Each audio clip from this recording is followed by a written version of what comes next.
Here is the unboxing. I bought the machine on Amazon on December 9th and I end up getting it on December 28th. Garage setup of the Shopfox M1099. Very steady table, made it myself. Next, gear pulley area.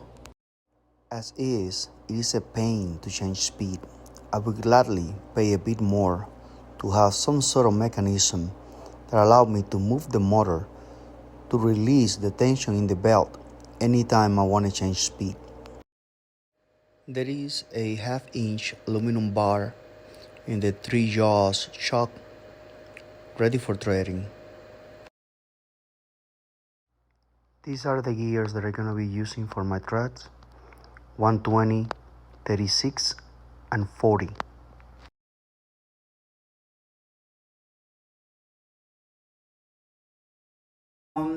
This is what I'm talking about with the noise. When I turn my machine, right now it's set to the max speed, that's 2400 RPMs. It is more pronounced, the noise, when it is at high RPM, although it does it at any one.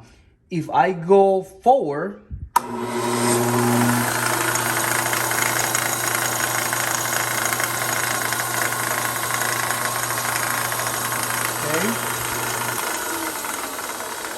and right now it's not making it loud. Sometimes it's like 3 times that much. But when I go reverse, you don't hear that noise at all. Very smooth, very nice. Now, what I believe is making the noise is the plate between the gears. This gear seems to be really fluffy this way and this way, more than the rest of the gears. So let me go ahead, change the gears now and set it up for threading. Now I set the machine for threading. I have her in the lowest speed gears at 150 RPM, and then my threading gears are set. Here I have the 44 tooth gear, then followed by the 66, then followed by the 36, then 127, then 120, and finally here is the 40 tooth gear. That will correspond to this gear threading right here. Number 1, and most likely we'll do B, which is 10 threads per inch. So we'll do number 1.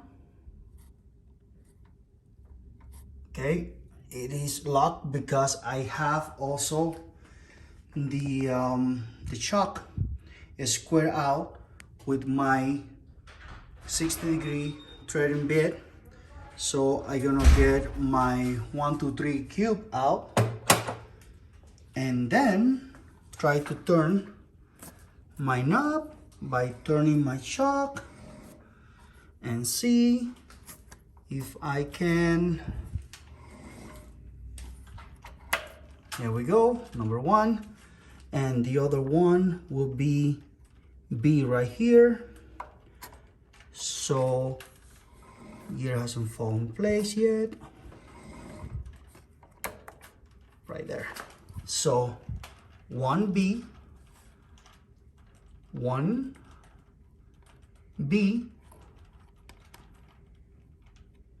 right here. 1B is 10, 1B, the good combination. Now let's thread this stuff and see how it come out. Before cutting the threads, this is just a quick check of my cutting tool with my fishtail to make sure everything is right.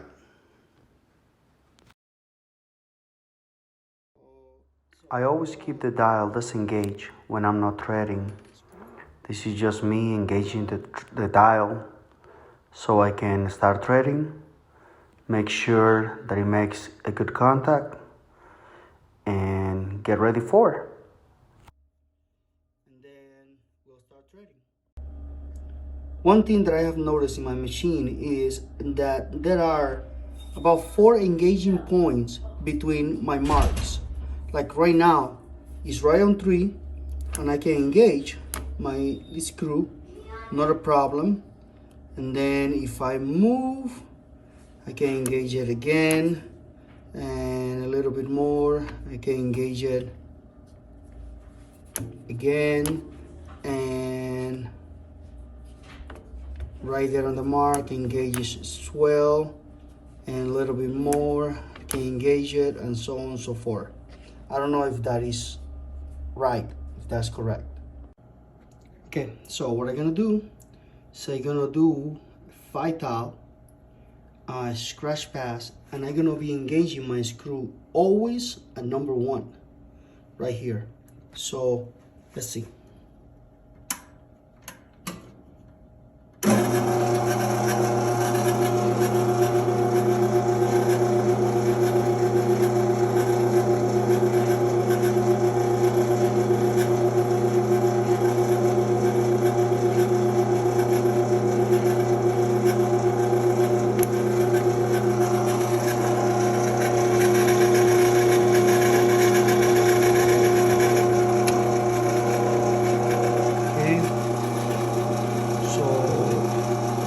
Again, that's the 0.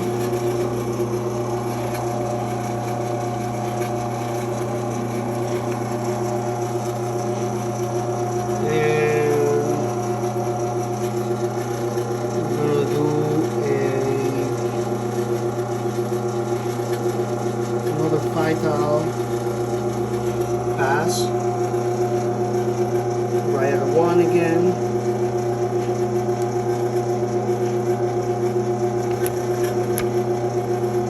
The mark.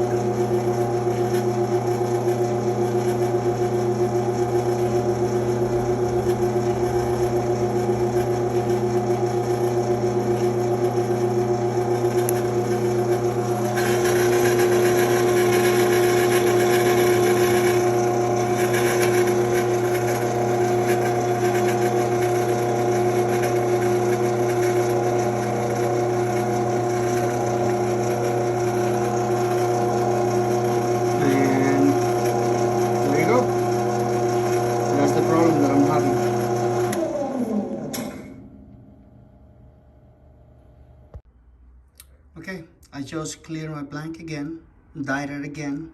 Here's my tool, everything is square up.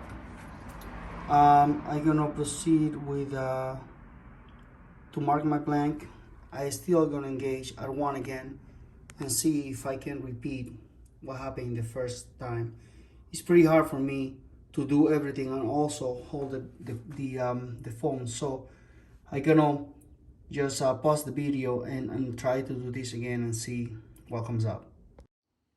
And once again, I end up out of phase again. And because 3rd time is the charm, I clear my blank again. Here is my tool, just to make it nice and clean. And I'm gonna start engaging my screw again at number 1. You know what? I'm gonna try number 2 this time and see. Always at number 2. Okay, here's my machine engaged on number 2 twice. The first pass was my scratch code, and my second one, again, it is off. Okay. Here is my nice thread. When I don't disengage the half knot, and I just turn the machine on, reverse, on, forward, on, reverse, and so on and so forth.